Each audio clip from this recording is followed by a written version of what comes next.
Alright, what's going on, you guys? It's That Neon Channel here again. Today I'm going to show you how to put a Torsen LSD in your car, in your 91 1.6 Miata. What you're going to need is the LSD.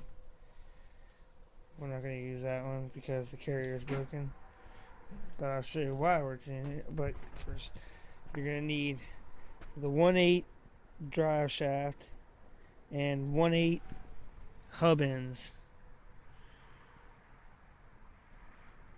This side and the side that goes into the diff. These ones right here. So the reason we're changing this, if you all didn't see the other video of why you don't weld your diff, here's why. See those little gears down the side of here? All the ones down inside that water? Not water, gear oil. There's the diff itself. Oh, here it is. Just in case you didn't see why you don't weld your diff, check that video out anyways. See all those gears going? My welds didn't go anywhere. They're all nice and solid. Yeah, no crack or anything. Nope, the gears went on there from too much binding, I think. From when the wheels were supposed to be spinning the opposite way. Just keep in mind, I was dailying this thing because I had to, but that's what happens when you weld your diff. That's what I gotta say. So the first thing you're gonna need to do, hold up, I'll be right back. Alright, I had to get something to drink, but okay, anyways, to start this out, you're gonna want to take your 1.8 drive shaft, 1.8 or the 1.6, either way. You're going to have to remove this cap and put it back on. So to remove it, first thing you want to do is remove this cap off. If you just pop hard enough, it'll come right off. So, now you got that out of the way. To get this off, there's a little clip right here that folds over. You want to spread this apart, and we're going to pull this up. Use a flathead screwdriver or a pick or something. In my case, I'm going to use a pick as soon as I find a rag to wipe my hands off with, because keep in mind you're playing with axle grease, so this is going to be messy.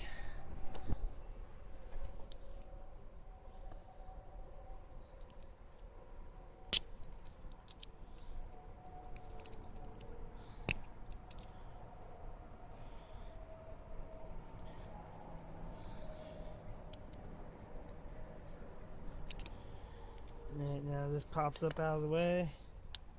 Fold it forward like that. Lift it up a little bit. Spread it apart a little bit. Slide it back the axle shaft. Wow, put your finger right in front of the camera. Whatever. Then you're going to pull this down.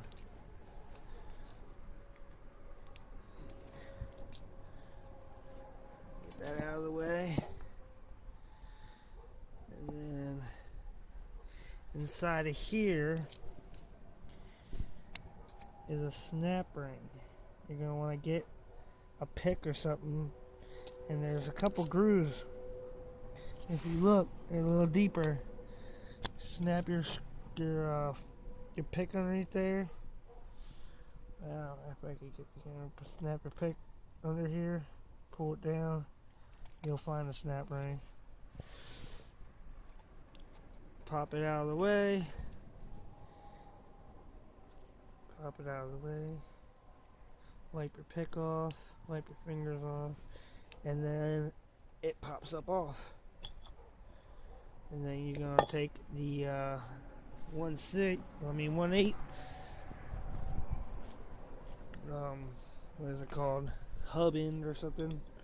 Make sure none of your bearings fall out right here, because these are loose bearings going around here. There's, it looks like 6 or 7 of them going around. Just make sure none of them fall out. You'll see it slides right on. They mate right up. After you get that on there like that, you're going to take that snap ring, push it back up in there. It's real easy. You can do it with one hand.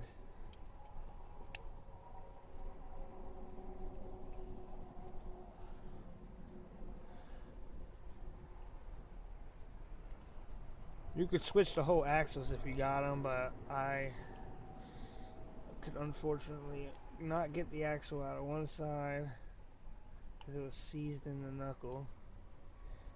Anyways, I gotta put the camera down to get this in here. I'm trying, but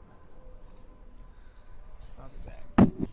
After you get your snap ring up in there, it'll seat right in place. I don't know if you can see it in there. It's going around. If I can pick real quick. Right here. That's the snap ring. So when you get it out, you just take your pick and jam it underneath of there. It'll come up and out. Then you pull it out. In case we're leaving it in. Then you take your boot, slide your boot back over top of it. Again, you're gonna probably need 2 hands for this. Oh man, oh look, there we go, we got it. Wipe off excess grease. Wipe off all that nasty shit.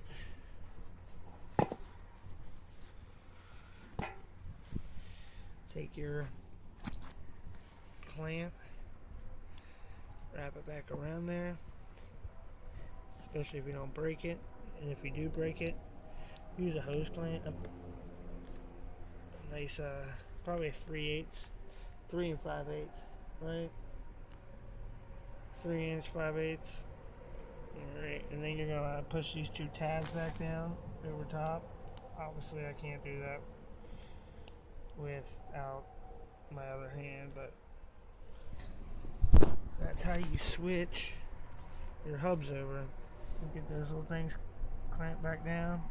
I like to take something and hammer it down pretty nice, like a razor blade in my hand. Good enough.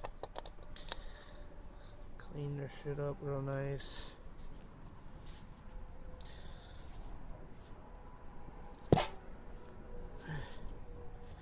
I'm not 100% if this spline will go into a 1/6 hub. It might not. I could be wrong, so this might just be your best bet anyways. Alright, and after you change that, I'll be right back. There you guys.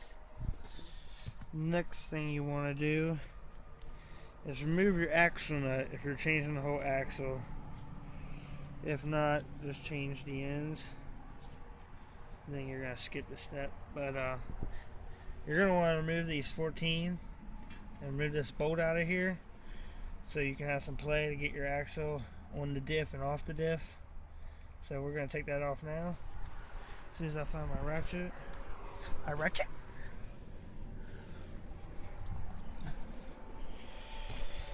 And I'll probably need 2 hands for this, like normally.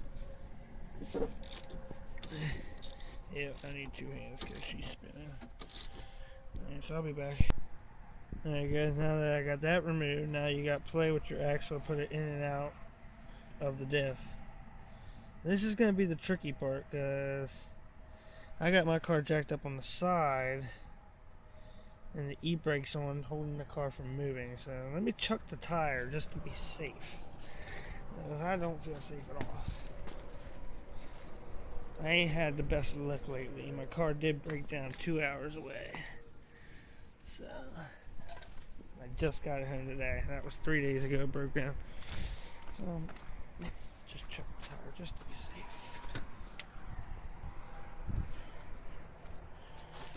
You should have tires chucked anyways, Joe.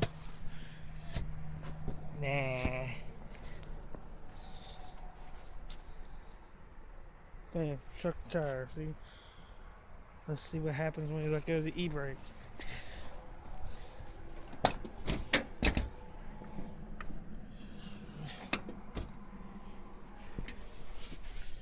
I'll be right back.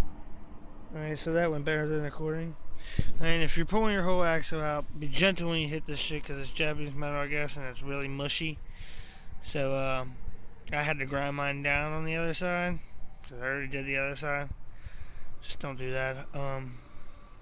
leave this thing on there and just hit it, I guess, a couple times, hope it comes out. If it doesn't, then just change the ends. It's a lot easier. Even if you bought the whole axle, just change the ends. Your life will be easier in the end. But anyways, so I'm going to skip that step because I just changed the ends. Crawl under here to find my bolts. There's 1, 2, 3, 4.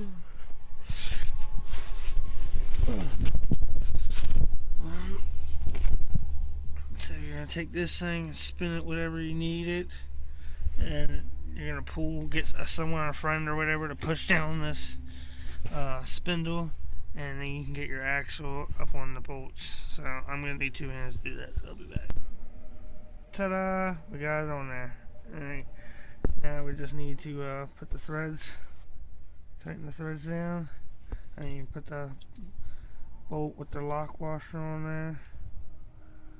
That bolt with that lock washer. Instead of washing my sleeve, make sure your threads are clean. Probably ain't. Why am I keep recording the ground?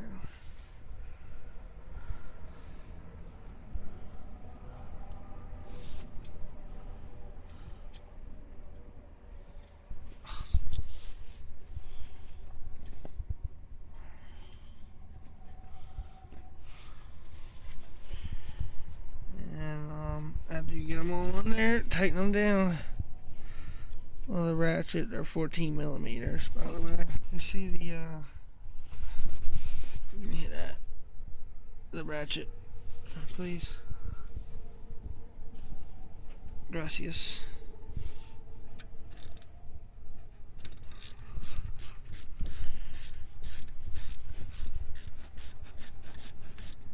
Wish I had better light for you guys, but this is an unfortunate mistake.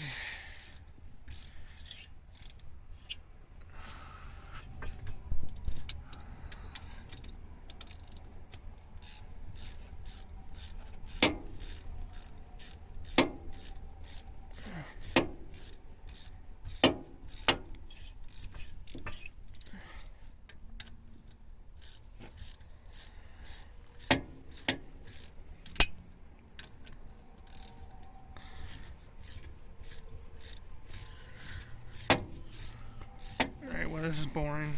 I'll be back. Alright, after you get all those snugged up, we're going to change the drive shaft.